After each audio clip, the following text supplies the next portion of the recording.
actually, after I looked at it, because we kind of bounced. If you remember, with some help, we in the beginning of our lesson on Wednesday, we kind of bounced to the end of session 7. We talked about some of those texts out of the book of Revelation, and then we kind of bounced back and went back to the beginning of the session and kind of worked our way through it. So there's not a whole lot that I want to take a look at with you out of the rest of session 7. I think we've covered it. The discussion was basically about trying to understand where what comes from, where evil comes from, right? That's been basically the whole purpose of that study, was to try to help us appreciate where it is that evil comes from, and basically, in summation, where doesn't it come from? It didn't come from God, okay? That's the key factor in that we first need to recognize, that it did not come from God. So if it did not come from God, who did it come from? Man. Okay? Eventually man, but first and foremost, Satan, right? And we talked about those texts that showed how God, even those angelic beings that were created, had what ability to make decisions, right? So they could make choices and decisions, and they chose, some of them, evil rather than that which was good. And there were several descriptions within those things, and we talked about how Satan then begins to perpetrate evil. He introduces it to Adam and Eve in the garden, and from that point forward, man has also had the ability to choose right from wrong. And when evil abounds, it's happening because of choice and decision that men make. And so, to make the argument, and the point of that in context of our study, is that to try to make the argument that God doesn't provide, or that providence doesn't really exist, because so long as evil exists, God can't be good, and He can't be all-powerful, and He can't be all these things, fails to recognize that God allowed for free will and free choice, even among angelic beings as well as human beings, who were made just where in the hierarchy of things, by the way, just a little lower, right? Remember that description of when Jesus became man. That description that is given to us is that He became just a little lower than the angels, and so there's not a vast difference, in other words, between those angelic beings and us. Our purposes are different, our environment is different, and those kinds of things. But by the nature in which we were created, there is not a lot of difference. Just a little lower, He said. And so they had choice, we have choice, and evil resulted by beings making decisions and choices that were contrary to the will and purposes of God. And we have the ability to make decisions, wise decisions, if we'll simply do that. Are there any questions or thoughts you had regarding any of those texts or passages that we had been addressing? Yes. Go ahead. Romans 1:18 to 32, the latter part of it. Okay. So let's look at Romans 1:18. Romans chapter 1. And the greater context is through the end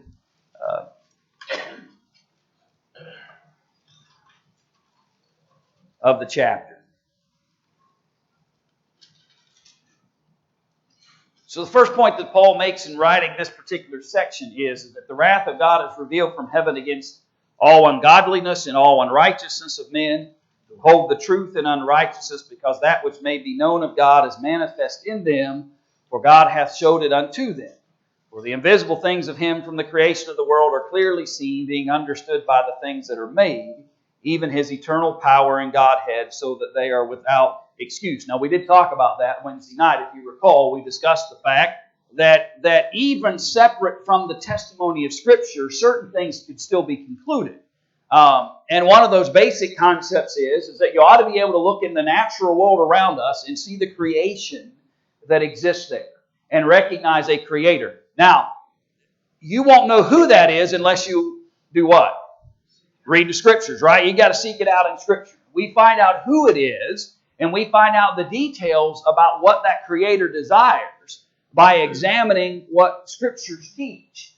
But Paul says there's enough in the world that at least ought to make somebody a seeker, to encourage somebody to go and seek and find out about this creation.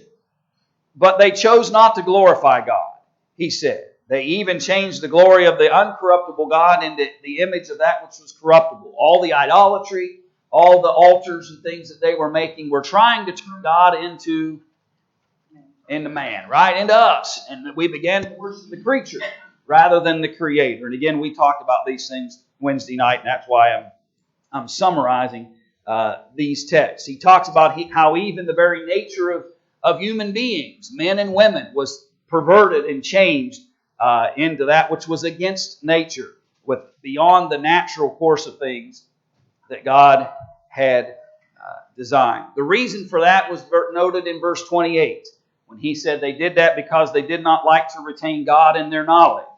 And so because they chose not to honor God, God did what? Hey, came over to a reprobate mind. He said, if that's what you choose, if that's the decision you want to make, then I'm not going to stop you from making that. There's going to be consequences, and there's going to be challenges, and there's going to be difficulties as a result of it. But if you choose to give yourself over to a reprobate mind, God's not going to force you to not do that. And they became all kinds of things because of it. Unrighteousness, fornication, wickedness, covetousness, maliciousness, envies, murder, debates, deceit, malignity, whisperers, backbiters, haters of God, despiteful, proud, boasters, inventors of evil things, disobedient to parents, without understanding, covenant breakers, without natural affection, implacable, unmerciful. A lengthy list of trying to illustrate to us what a reprobate mind becomes. And he said, who knowing the judgment of God that they which commit such things are worthy of death, not only do the same, but have pleasure in them that do them. So it's wrong to be involved in it, and it's wrong to approve of it and condone it. And that's the implication at the end of the text. Okay, now that the picture's built, I'll come back to your question now. Verse 27. Okay.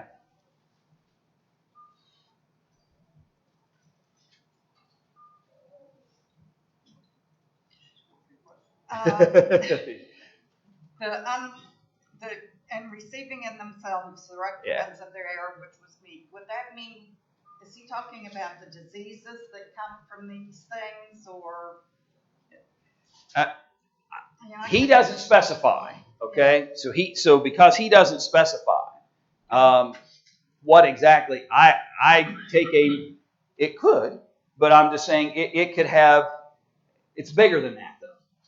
It's anytime people choose a path of sin, they're going to bear the results and the consequences of those kinds of sins. And certain kinds of sins may lend themselves to even physical calamities. Drug abuse, right? Let's just illustrate it that way to give us a separate illustration of the same thought. Is not only sinful in the eyes of God from a moral standpoint, but it's destructive to the very natural body that God has created for us. And so you can receive even physical consequence to sinful behavior. And I think that's the point he's trying to make. That if you give yourself over to a reprobate mind, if you give yourself over to sinful practices, you cannot assume that you'll escape the consequences of that. You're gonna receive the recompense of their error, which is meat, which is the natural conclusion, if you will, of making those decisions. I just didn't understand where that fit in with the providence. Yeah, well, and I don't know that keep in mind, we're looking at broader texts to try to illustrate certain aspects of providence. I don't know that that aspect does have anything relevant to our particular conversation. Going back to verse 18, the wrath of God. We just figure into what she's asking here. In other words, is that wrath of God in verse 18 solely for the last day, for judgment, or is this a present, an instant? Yeah, I think he has both in mind here. in the broad context. He has eternal consequence that is a result of sinful behavior. I think he also has in mind more immediate consequences that can come from sinful behavior. That 18 would support that. Yes. But let me to help you understand why this text in our conversation. The point of this lesson and the point of these texts was we're not in a study of the book of Romans or an exegesis of a particular text. What we're trying to illustrate is that there are those who argue that because evil exists, God doesn't care.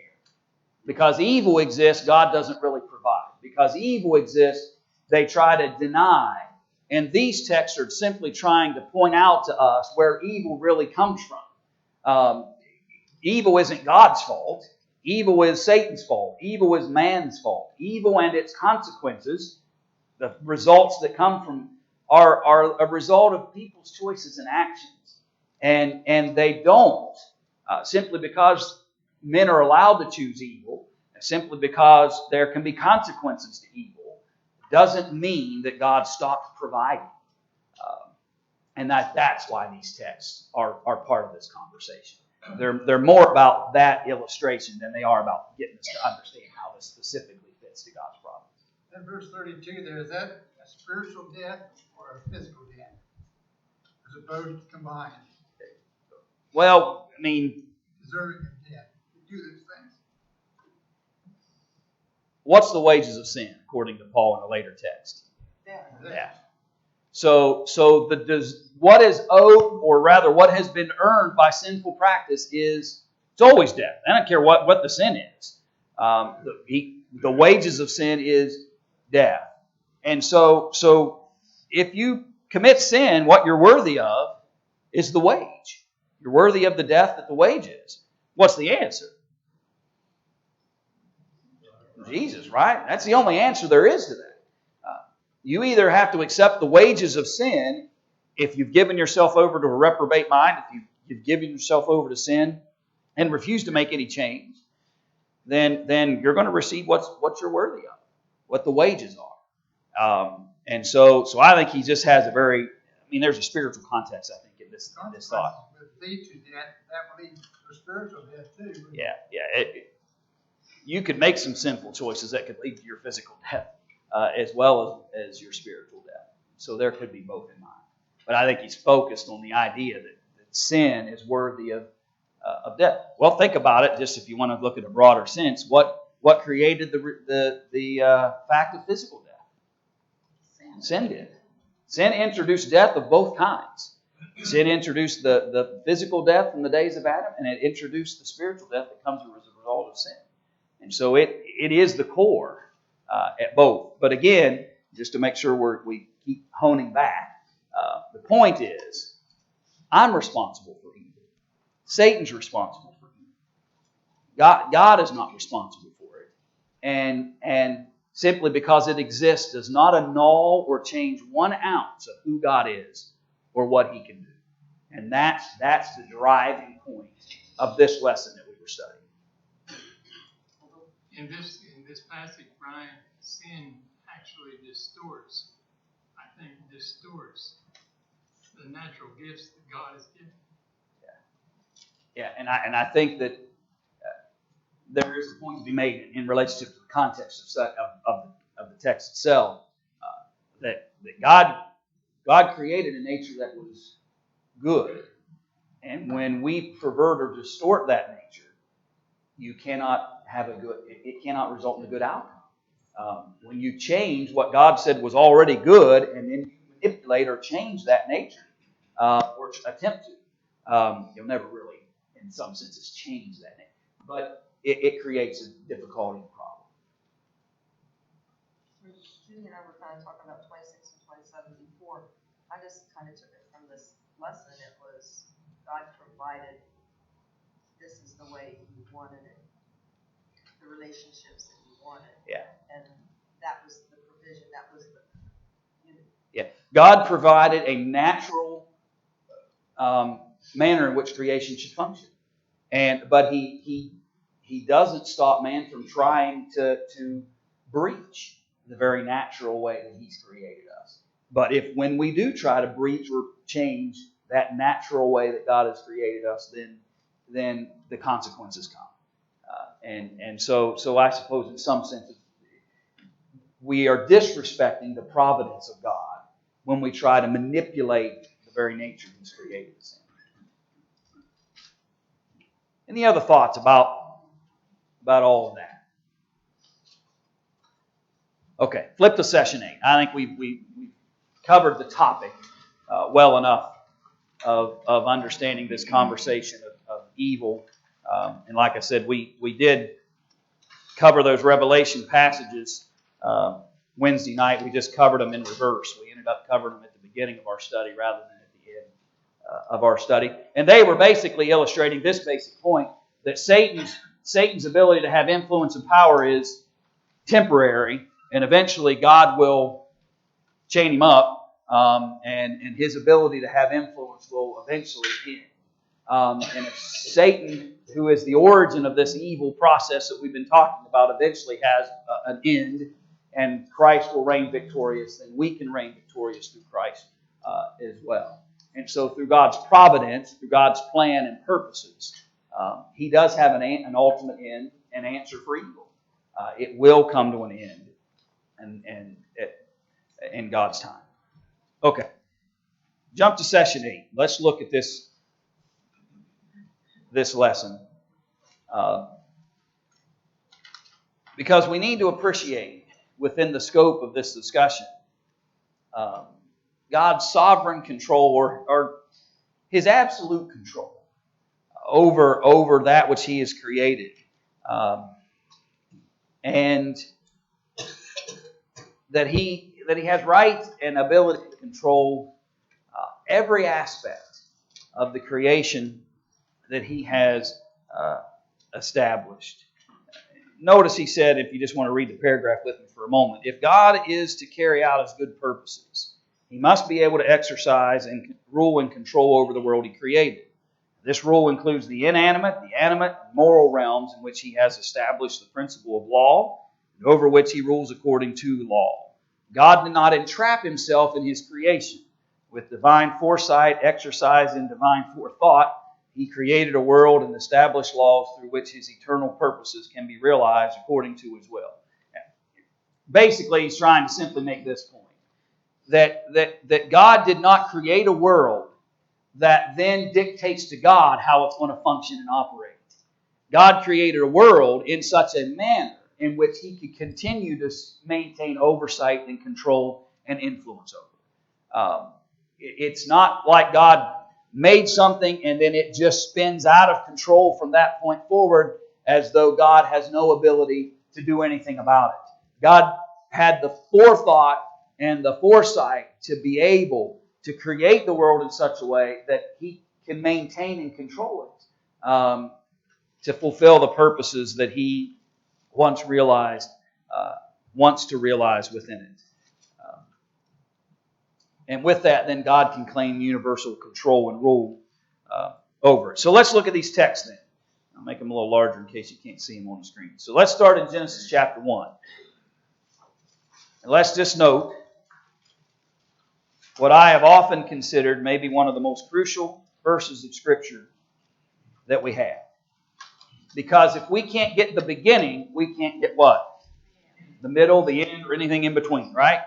If we can't get our minds wrapped around the beginning of all things related to the Creator, then we're going to have a difficulty appreciating things related to Him from that point forward. So in the beginning, God created the heaven and the earth. And that seems such a simplistic statement, but it's heavier than we give it credit for. In the beginning, God made the decisions, the choices, the design, how it would function. More than just the idea that He put something into existence, but that all aspects from the very beginning have been in the hands of the Creator. And in some senses, it would be unwise for us to try to make a conclusion that somehow God had the power and ability to create all this that we see around us, but didn't have the ability to create it in such a way that He could take ownership of it. God's power allowed Him to create it and not just fashioned it, but created in such a way that He wanted it to be formed and how He wanted it to function from that point forward. Let's note what some of the psalmists say as well. Go to Psalm 33 and verse 6.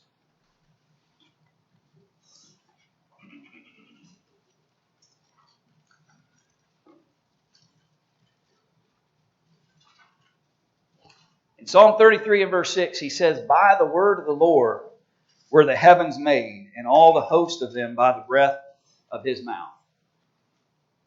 Have you ever wished you had the ability to just say something to people and they would instantaneously do what you said? That would be quite a power, wouldn't it? To be able to use your words and instantaneously have the responses and reactions that you desire to be fulfilled by the very words that you say. But that's the manner in which God created this world. That's the manner in which the power of God is demonstrated. He spoke it and it happened. His words have that kind of power. Now, let me give you a quick sideline thought to that. What are these? God's words. Right? We consider this the Word of God. The same Word, okay, right? In a sense, the same God who spoke words and this world came into existence speaks words that have power to do their purposes and fulfill their purposes today as well. Don't underestimate this book. Don't ever underestimate the words in this book. Because the Word, God's ability to speak those words, have the same level. It's no wonder Paul said in Romans 1 at the beginning of that, or earlier in that text that we looked at, that I am not ashamed of the gospel, for it is the power. Why? Because it's the Word. When God speaks, there's power. There's enough power to create the world. There's enough power to care for my needs. There's enough power to strengthen me in times of weakness. There's enough power in the testimony and Word of God to do anything that's necessary in fulfilling His purposes. By the word of the Lord were the heavens made, and all the host of them by the breath of His mouth. Tremendously powerful statement. Go ahead. Man wants to do away with this verse. Yeah. They want God completely out of it. Yeah. It just happened. Yeah. And really, we've got a decision to make. And in many senses, both decisions are an act of faith. I can either put my faith in the testimony of this Word and how it defines how this world is created, or I can put my faith in the testimony of theories and presentations of men but nobody was there, right? And so put your faith in a Big Bang, but it's still faith, right? It's still faith. Yeah, exactly. And so or you can trust in what the Scriptures say. And one way or the other. that's right. And so to me, I don't know how anybody could argue that this one seems a lot more plausible. Just at that kind of discussion. I think it makes a lot more sense to me that when I see design and creation and purpose in this natural world, that there was forethought to it, not just accident. But you're right. They want to use science, so-called. They want to use things that they've determined are accurate and factual that really haven't been evidenced in their genuineness at all. Doesn't Paul say, I think it's Paul, somewhere say that if what we have our faith in and trust in is a lie, we're the most pitiful people around. Yeah, we are most men most miserable. And I'm trying to think where, but yes, there is a text. Tomorrow morning at about 10 o'clock, when I don't need to know the verse, I'll remember it. But I could look it up. It may be. If I wake up screaming it, But anyway, yes, and I could look it up real quick, but we'll take it that it's true. Let's look at Psalm 93.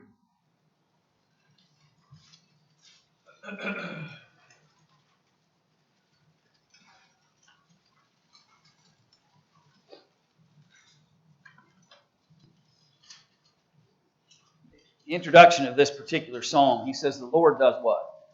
Rain. Lord reigns. What's that mean? He's in charge. He's sovereign. Yeah, He's sovereign. He's in control. When you reign over something, you rule over it. It's yours. You have authority and control over it. When we think of the Lord in relationship to His creation, remember, He reigneth over it. He's clothed with majesty. The Lord is clothed with strength, wherewith He hath girded Himself. The world also is established that it cannot be what? What do you think He means? What's he driving at there? Same yesterday, same today, same tomorrow. Absolutely. What God created, He created that it has consistency to it. And nothing man could do would move what God has created. He reigneth over it. And He has the majesty and the strength to fulfill all of these things. Thy throne is established of old. Thou art from everlasting. The character necessary to be able to have this kind of reign and control over these things is the fact that God is that which is everlasting. The world is temporary. The world is not permanent. God is permanent. The world is not everlasting. So man needs to, in other words, man needs to quit trying to change the nature of what God has created and start appreciating the providence and the care that God has designed into that creation. Work within the natural realm of God's creation and benefit comes. Try to fight against it. Try to move it, and you create challenges and difficulties for yourself. We are better when we let the will of God reign in our lives. We are better when we allow for God's purposes in the way that He designed and created His creation to function for our benefit. But we create greater problems for ourselves when we become resistant to what God said is immovable.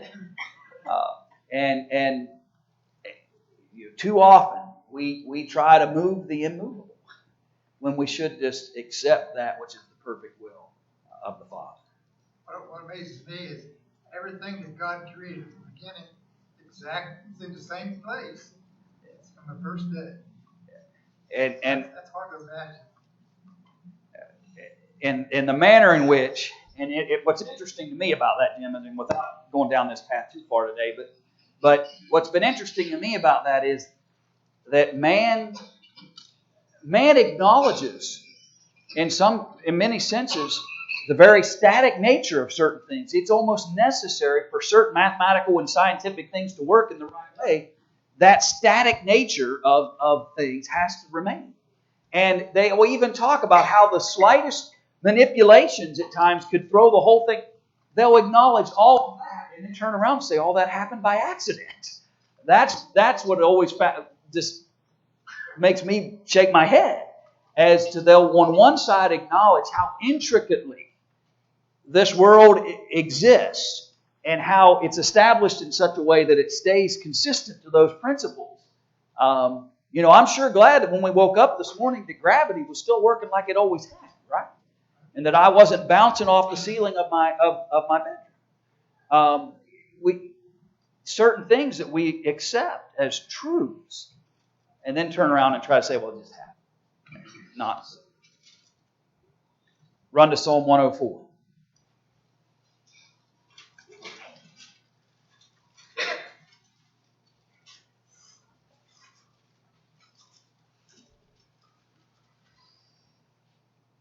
Beginning of this psalm. Bless the Lord, O my soul. O Lord my God, Thou art very great. Thou art clothed with honor and majesty, who coverest Thyself with light as with a garment, who stretchest out the heavens like a curtain, who layeth the beams of His chambers in the waters, who maketh the clouds His chariots, who walketh upon the wings of the wind. If you've ever flown, that's always one of the most amazing parts to me is that we normally see clouds from where? From down here, right? We're usually looking this way at the clouds. But it's always been interesting to me on some occasions where I've flown where I'm actually on the other side of them. And for a very brief moment, I get a sense of what God could do at any point in time. He could walk on them at any point in time. That's the illustration, the imagery. That He's who layeth the beams of His chambers in the waters, who maketh the clouds His chariots, who walketh upon the wings of the wind, who maketh His angels spirits, His ministers a flaming fire, who laid the foundations of the earth that it should not be removed forever. Thou coverest it with the deep as with a garment. The water stood above the mountains. At Thy rebuke they fled. At the voice of Thy thunder they hasted away. They go up by the mountains. They go down by the valleys unto the place which Thou hast founded for them. Thou hast set a bound that they may not pass over, that they turn not again to cover the earth. Everything necessary to sustain our existence in the manner in which God desires has been set in motion. And He continues to reign over it. And this psalm is a poetic way of trying to illustrate the wonderful sovereign power that God has. And using this poetic form to try to describe that to us. The truth is, it's awful hard to describe, isn't it? When you're talking about an all-powerful being, when you're talking about one who was able to speak words and the world got created, it's hard to put into a descriptive form that kind of power. It's amazing in some ways that we're able to get a picture at all of the power of God because it's just so infinite and so beyond our ability to fully grasp. But these simply are poetic pictures that try to help us appreciate who God is and the power that He demonstrates. It's an amazing illustration. And I believe He gave us one other text. He said in Psalm 148.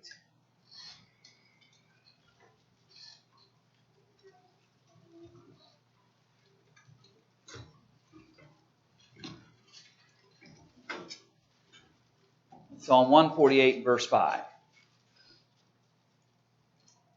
He said, "Let them praise the name of the Lord, for He commanded, and they were created. He hath also established them forever and ever. He hath made a decree which shall not pass." Praise His name, for He commanded, and they were created. It's an amazing description of our God. So, in light of our study then, put this in perspective. When you think about all of these texts, what does that help us appreciate about the God who is the God of our providence and care and provider? He created it and provided it all for us. Okay, if He had the ability to create it, He had the ability to create it that it can continue to provide. What else did you think of when you were reading these texts? He was a designer and He put it all in motion. Yeah.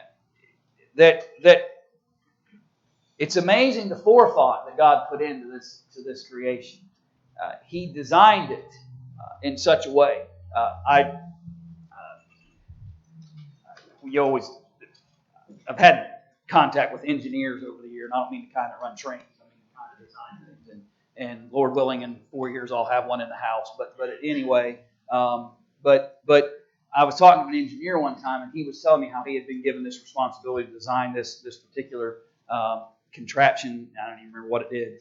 But anyway, he got done. And in all levels of everybody were to look at it and decide where were the flaws, and every person, all the educated guys went through, it's perfect. It's exactly what it's supposed to be, exactly what it was. And they got down to the maintenance guy. The maintenance guy walked in and looked at it. He said, "Looks great, fulfill its purpose, but guess what? How am I supposed to paint it?" And there was an area that was going to have to be maintained and painted. You couldn't get to it. There was no way to access. He had designed it almost right, but it still had flaw. My point is this: when man makes things, they're flawed. They'll have breakdowns. They'll have character flaws. They'll have issues that come up. We cannot create that which is perfect. God can. I'll trust the God who can, who had enough forethought of design to know every single thing that would come up and how His earth would handle those things. When it rains on the mountain, where's the water going to go? It's going to the valleys. Where's it going to get when it's getting? Well, there's going to be every aspect of things that we never would have thought of. We never would think about, how am I going to paint this when it's done? All we think about is certain aspects. God thought of it all. And that's the amazing part. We went to a museum one time where they had a demonstration or something there. They had the thing called the body. And they had all the parts of the body separated. Real parts, all separated. And there must be 20 or 30 different individual parts of your body that, fits inside of you, but then all of them works together. And they had some little girls walking around there from a science class or something like that. And they asked me a question. What do you think about all this? And I said, well, you think it's kind of morbid? And I said, no, I think it's something really wonderful that all these different parts working together fits into you. And she just wheels in it. But the designer, wow. Systems within systems within systems that God designed and created to work exactly as He purposed them to. Yeah. And so I'll trust that God. Oh, yeah. I'll trust God. Take a look at your hand. Yeah. Look at your hand. How it works there. Yeah, absolutely. Any other? Go ahead, Ron. Going back to Psalm 104, verse 2. Mm-hmm. When I studied, I'm a school teacher, but when I looked at these textbooks, quote unquote, and it talked about the Big Bang Theory, one of the things, the cosmic evolution that they believe in, is that the galaxy is stretching. But this verse right here completely destroys that. Yeah. Because He's doing that. Yeah. And I wish more people would read that. Sure. He stretchest out the heavens like a curtain. So, Yeah, we often give credit to our universe that shouldn't get credit for what's going on. Yeah. Well, it's stretching in the fact that we are finding more and more of it, but it really isn't getting any bigger. It's been there. Right. We're just now Right. being able to see Right, it. exactly. Yeah, and I think that the vast name, and it's always amazing how it's simply a refusal to acknowledge God. And as long as I have a mindset that's going to refuse, no matter what, it's going to refuse to acknowledge God. It's going to be hard. It's going to be hard to overcome it. Go ahead, Bob. A lot of people are meticulous in things that they do. And they get criticized for it. Well, don't worry about that. Yeah. We don't ever see that. You don't have to worry about it. Yeah. We're not to be as meticulous as what the good Lord is. Yeah. I'm glad God paid attention to detail. Yeah, in that sense, sure. Yeah, it would not. And the truth is, and that's if man designs it, if man thinks of it, it's going to be inadequate. It's not. He doesn't compare to the power and nature of God, and we never will. And so, why not embrace that to my benefit rather than resist it? Any other thoughts? Bell's going to ring any second. I think the last reference we have, Colossians 1:15-17, brings it all together. Yeah. Brings the Son into it. That's right. All right. Lord willing, Wednesday, we've already kind of talked a little bit about Job in our study. I'm going to quickly, Wednesday night, Lord, whatever time it takes, But we'll talk a little bit about Job in these texts, particularly chapter 38 of the book of Job on Wednesday night, Lord willing. But potentially could move in. I know that seems like a lot of ground to cover, but we potentially could move on to session 9. So just be ready for that in case it happens. But we will spend some time talking about Job and how his discussions with God, if you will, fit within the conversation of the prophet.